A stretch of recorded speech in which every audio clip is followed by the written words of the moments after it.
Good morning. Hi, good morning. September is Blood Cancer Awareness Month, and thanks to the Leukemia Lymphoma Society, the largest nonprofit dedicated to fighting blood cancers, survival rates for many cancer patients have doubled, tripled, and even quadrupled since 1960. But despite these advances, more than a third of blood cancer patients still do not survive 5 years after their diagnosis. Beating Cancers in Our Blood is a new platform highlighting LLS's resolve to end blood cancers. Joining us now is Dr. Gwen Nichols, Chief Medical Officer of the Leukemia and Lymphoma Society, and blood cancer survivor Emily Dumler. Doctor, why is Blood Cancer Awareness Month important, and what is the Leukemia Lymphoma Society doing to raise awareness and advance cures?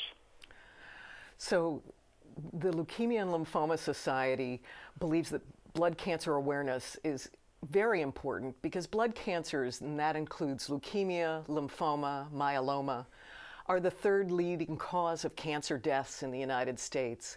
And we think that education and understanding and further research are the way that we can provide more patients more cures.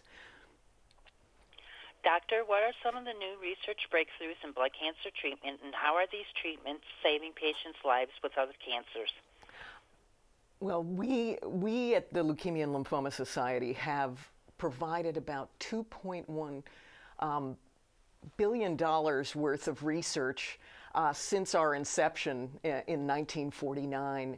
And this is the way that we are bringing the new therapies. It takes a long time, so the new therapies that are coming today, in 2017 there were 18 new therapies approved by the FDA for blood cancers, and LLS supported 15 of those 18, and they include new targeted therapies, new ways to use chemotherapy, and then very exciting new immunotherapies, such as CAR T-cell therapy, which my partner Emily was one of the brave patients who participated in the early clinical trials for this now approved therapy for patients with lymphoma and leukemia.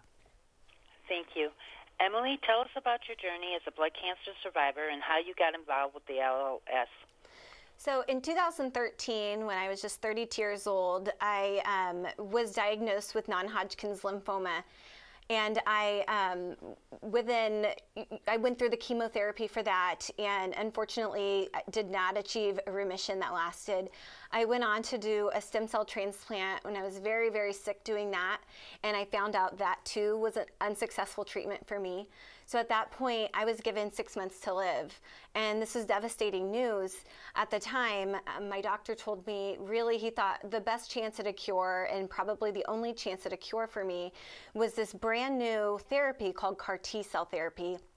It was clinical trial at this point, a brand new one, and I was fortunate enough to be the third patient in the world to receive CAR T-cell in trial for lymphoma. Within 1 month of receiving my CAR T-cells, I was in remission, and I'm still in remission today, 3 years later.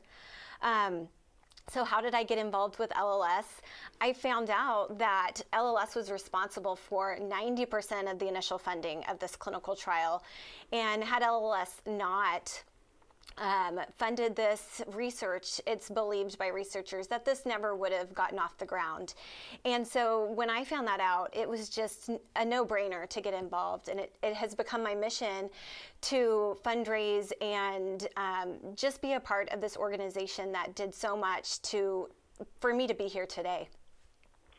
Emily, what would you say to a family or someone whose loved one was recently diagnosed with blood cancer? I would say have hope and don't give up. When every door had closed for me, one that was unexpected opened, and this is just such an exciting time in cancer research, and there are just so many advances happening before our very eyes, just like Gwen was just sharing. There are so many, we don't have to do this alone. I would reach out to Leukemia and Lymphoma Society. You can go to their website at lls.org. There's so many resources available for patients and for their families. They have assistance programs. They can put you in touch with other patients. There's information about the cancer that you've been recently diagnosed with, the blood cancers. So you don't have to do this alone. Doctor, how close are we to blood cancer cures, and what does that mean for other cancer patients?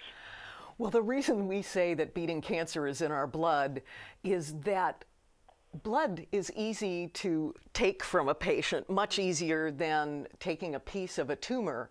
And so biologists and researchers can study the blood and through this find out important biologic insights that will have relevance for patients not just with blood cancers, but with all cancers. And the clinical trials that we're supporting lead to therapies that can then be used for other blood cancers. For instance, CAR T therapy is now being explored in a lot of solid tumors. So this kind of research is critical for cancer patients.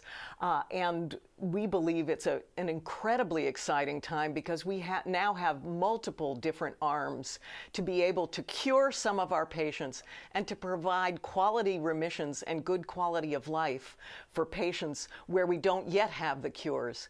And for those tumors where we don't yet have the cures, and there's still a third of patients who may die of their blood cancers, we need to continue the research effort that we're making and come up with these brand new therapies. And 2018 looks like another banner year for new agents.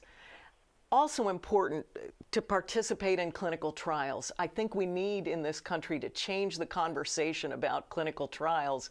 It's not meant as a last resort. It should be a way to get brand new and exciting therapies that may really provide a new lease on life. And Emily is a perfect example of that.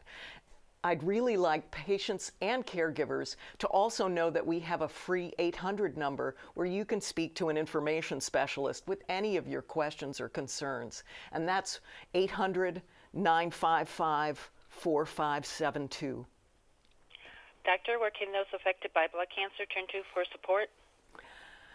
I think first thing is contact LLS. We want to provide you support, and that support may be for you or for the people who care for you.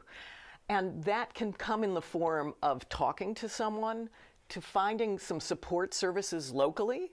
It can also come in the form of online chats with people. It can come in the form of information, both on the web or printed. We have podcasts. We have all kinds of online webinars that people can watch to get educated. And I really encourage you to take advantage of all our free resources. I'd like to thank you both for taking the time this morning to talk with us. Have a good day. Thank you. Thank you. You're welcome.